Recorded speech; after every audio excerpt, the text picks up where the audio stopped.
Oke, untuk selanjutnya bahasanya terkait dengan penerbitan wesel bayar non tunai. Yang disebut dengan non tunai itu tadi kan untuk wesel bayar kan merupakan janji tertulis tanpa syarat yang ditandatangani oleh entitas untuk membayar sejumlah uang tertentu pada tanggal yang ditetapkan dalam wesel bayar tersebut. Jadi di sini entitas, baik itu entitas atau pribadi ya, dia itu memberikan atau membuat suatu perjanjian tertulis dengan pihak kedua untuk membayar sejumlah uang pada tanggal yang telah ditetapkan.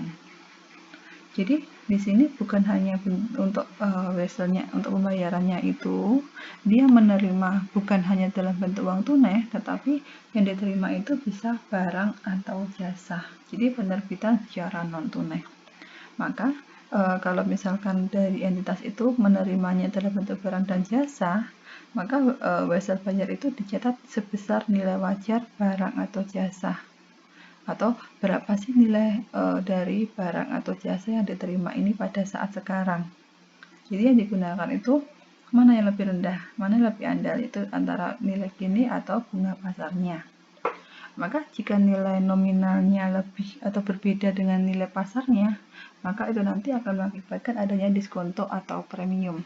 Coba Anda lihat di halaman 60. Sebagai contoh, PT Milu. Jadi kasusnya di sini untuk PT Milu itu membeli mesin, nilai pasarnya 126 juta. Tetapi, sebentar, ini mempunyai nilai pasar 126 juta untuk mesin ya. Jadi mesinnya bertambah 126 juta. Untuk mendapatkan mesin tersebut, PT Milu itu harus mengeluarkan wesel bayar senilai 150 juta.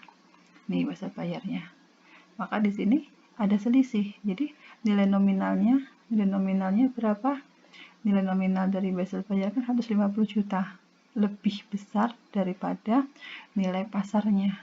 Atau misalkan dibalik, nilai pasarnya lebih kecil daripada nilai nominal atau harga jual, maka dikatakan diskonto. Selisihnya ini diskonto karena nilai pasar atau harga jualnya itu lebih kecil daripada nilai nominalnya.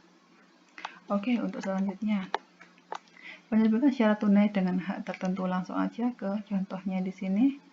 Dari PT Kapuas menerbitkan wesel bayar tidak berbunga jangka waktu 3 tahun dengan nilai nominal 200 juta kepada PT Banjar.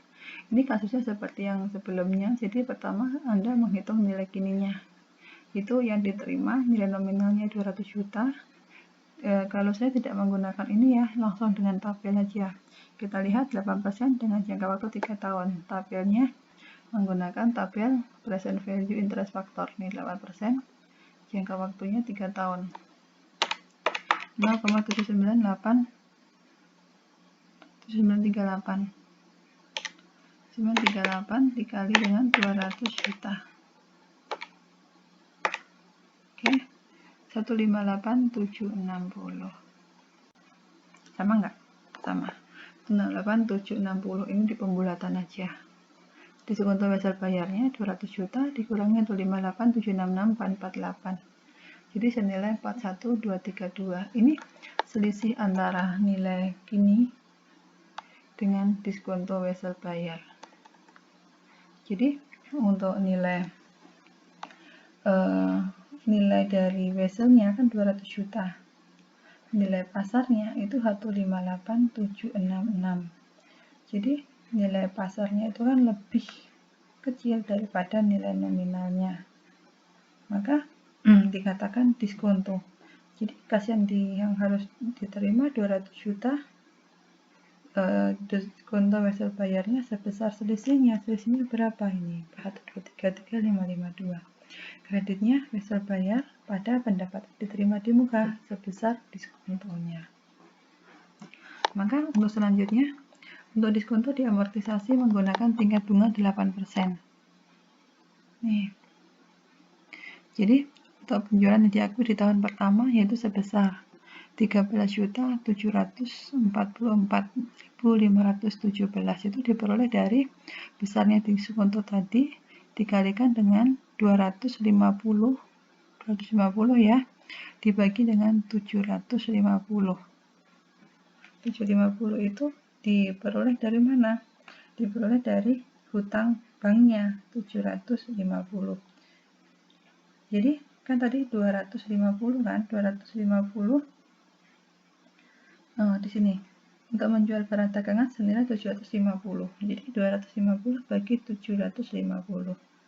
Maka diperoleh 13.744.517. Selanjutnya untuk beban bunganya itu diperoleh dari diskonto tadi dikalikan dengan tingkat suku bunga 8%, yaitu 3.298.684. Oke, untuk bahasan ini ada yang mau ditanyakan sebelum masuk ke instrumen keuangan majemuk?